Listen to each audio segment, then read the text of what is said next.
It's LeGrandzilla, and I want to welcome you to my King Kong room, newly revamped with new shelves, which hopefully will help me display them a little better.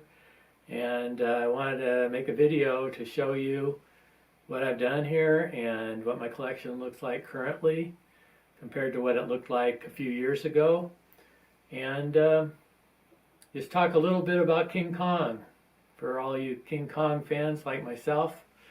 I have a lot of Kong related stuff, Mighty Joe Young, Son of Kong, and all the different versions of Kong from the 1933 to the 2021 that was with Godzilla by Legendary Pictures. I'm going to just say my favorite King Kong and what really caused me to fall in love with the franchise was the 1933 movie. Which was pretty much what made it for me, was the artistry of Willis O'Brien. Later, Ray Harryhausen took over and began to follow in his steps, doing a lot of this stop action movie making art. And if you've never seen the original 1933 King Kong movie in black and white, you really got to see it. It's one of my favorite movies, if not my favorite movie, just because it's so amazing how they put so much effort and time into making the stop action puppets move and look so real, and how they integrated it with backgrounds and people, and the whole thing is just really amazing. And it's an amazing story. I think King Kong is a character that we can relate to. You know, King Kong was a strong character. He was a master of his domain. He fell in love basically with Ann Darrow, and was taken from his home, brought to a new environment, mocked, ridiculed, and eventually gets to the top of the Empire State Building, and the world shoots him down. He falls to his death. So it's kind of a sad and tragic story. I think maybe some of us relate to that, just feeling like the world shoots us down all the time. And but you know, we root for people like that, and we find ourselves rooting for Kong. You know, we feel like he deserved better, and so it's kind of cool to see that there were a continuation of movies besides that first 1933 movie. The 2005 movie with Peter Jackson sort of reimagined it and told the same story with a more gorilla-looking Kong, a large gorilla, obviously, but in my mind, the coolest-looking Kongs, the ones that I really think of King Kong should be, is not a gorilla so much, but a gorilla-like creature. Much bigger, of course, but walking upright for the most part, and having a lot of personality. And Andy Serkis really did that in the 2005 Peter Jackson remake. But King Kong has had a lot of, versions. In Japan, 1962, we have King Kong versus Godzilla. That Kong, you know, it's got its charm, but I think most people would say it wasn't that cool of a looking suit. I used to joke around with people about how the King Kong mask, or the head, looked like an old man's face caught on fire and it was put out with a rake. But it just looked like it's almost melted. But later, a little bit better looking suit was King Kong Escapes, but he looks a little silly, a little dopey. He's got blue eyes. He is supposedly, that's a live action version of the King Kong TV show, the cartoon. I don't know if you remember the song, King Kong, you know the name of King Kong. You know the fame of King Kong, 10 times as big as a man. If you know that tune, then you might have seen the movie, or not the movie, the TV show. And then that was 67, and then in 76, the De Laurentiis movie came out, and I remember as a teenager watching that in the theaters, and the part about it that really struck me was when Jessica Lange is instead of having Ann Darrow, they called her Dwan, and so it's not a remake; it's a total retelling. He doesn't go to the Empire State Building; he's on the Twin Towers. There's a lot of other dynamics. He doesn't fight any prehistoric monsters. He fights a big snake.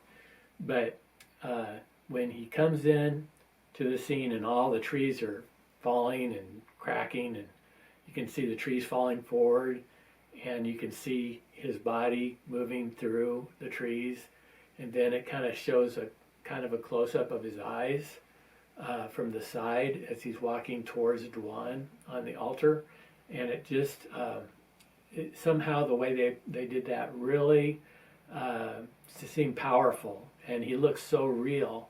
That was Rick Baker in a really well done suit that I guess they also had like an animatronic face that they could do a lot of effects with and stuff.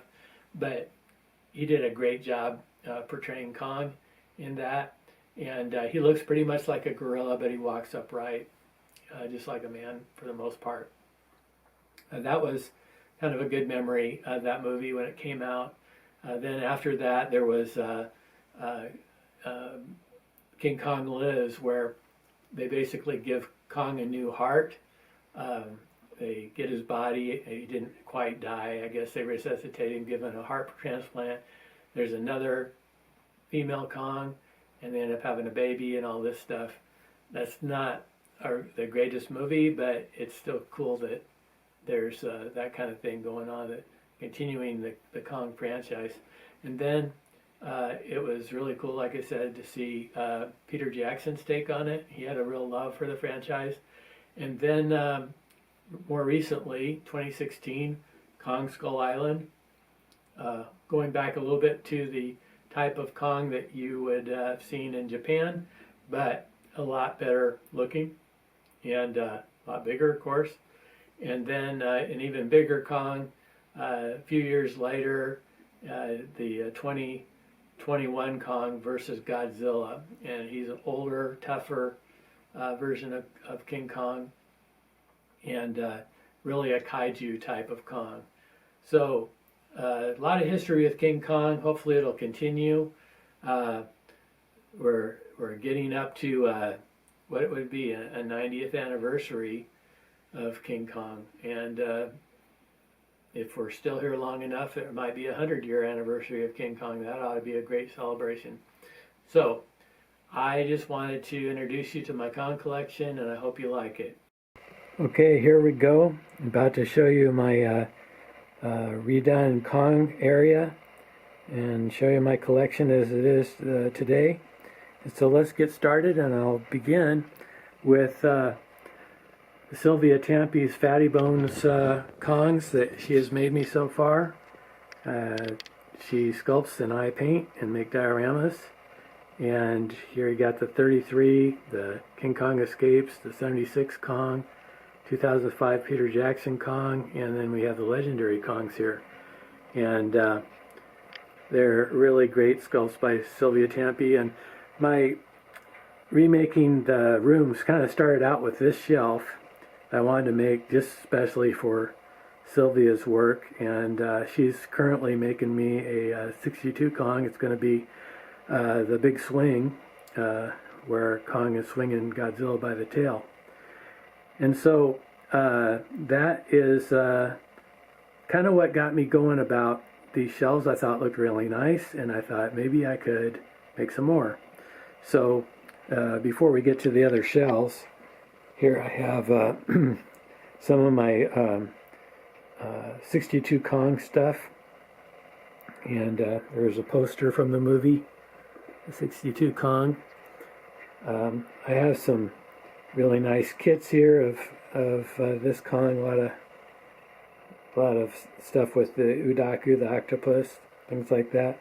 Under here I have a big unbuilt kit by Jeff Taylor of a 33 Kong. It's a really nice one. Looking forward to building that. And so here are some fun projects I've done of King Kong versus Godzilla that are a little different. I'll just say that if any of these interest you, look on my Confrontations playlist, and I have videos about just about every one of these projects. But I do have one at least video that is private, and if you really want to know about that video, I could probably send you a private link if you message me on Facebook. So let me know if you're interested. We can talk about that. Here's the conked out Kong with Godzilla over him. I'm not going to tell you all the sculptors' names and producers' names in this video, because like I said, I talk about all these, but I'm going to give you some general idea. These are some of my busts of Kong. Mostly these are 33 Kong busts, but there are a few concepts of Kong here that are not based on a movie. I also have a couple busts here. The big Blackheart one there I haven't finished, and also I have some other Peter Jackson Kong stuff. Here's also a couple Sakai appearance kits of Godzilla, and then some more Godzilla versus Kong. And then I get into the legendary stuff. There's another bust.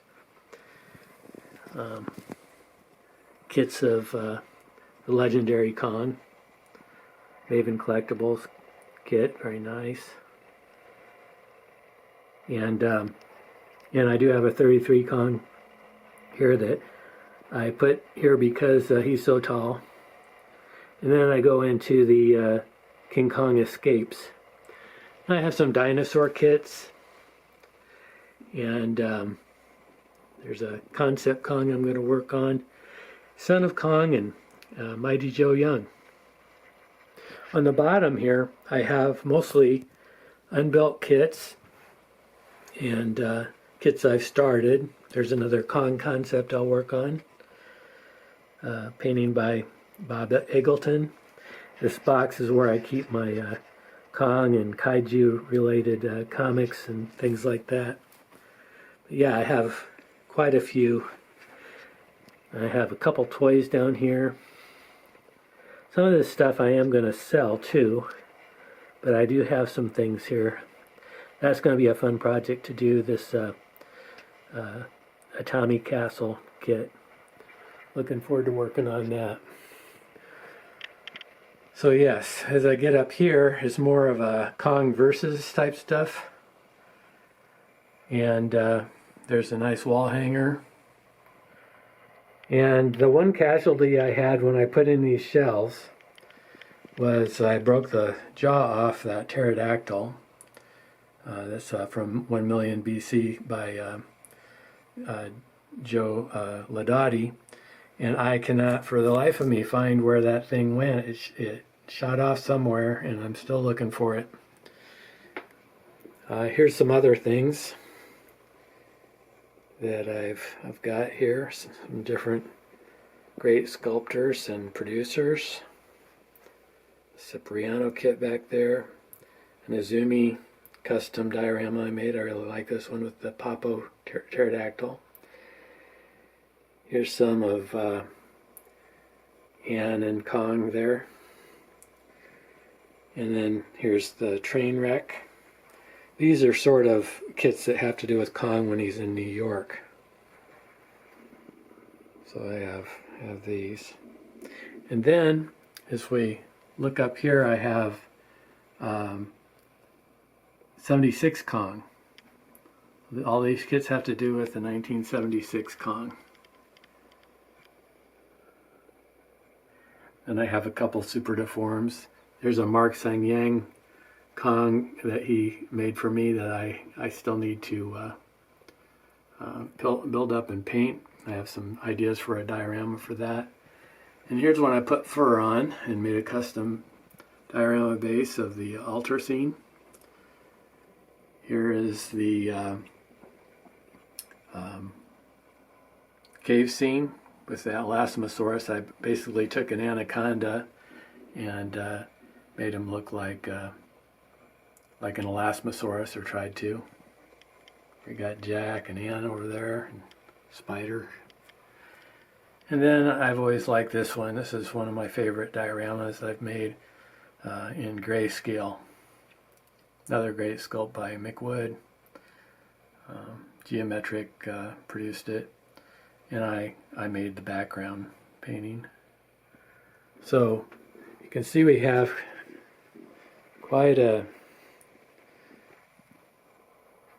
lot of stuff here, and I pretty much filled all my shelves. So I have to make some decisions about